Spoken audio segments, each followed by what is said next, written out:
parallel park. Pull up about 1 meter away from the car, checking your mirrors. Then be like a manic meerkat. Look everywhere for any movement whatsoever.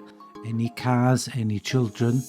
Turn the steering wheel 360 degrees, one complete turn, until you get to the point of that position there, which is roughly a slice of pizza or 1:30 on a clock. Keep looking everywhere just in case somebody appears out of nowhere. You have to be able to spot them.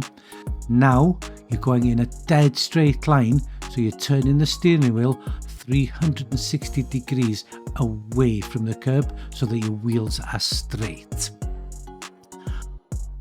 Reverse backwards really slowly, looking everywhere in a dead straight line until you get to the point there where the back door handle is just above the curb.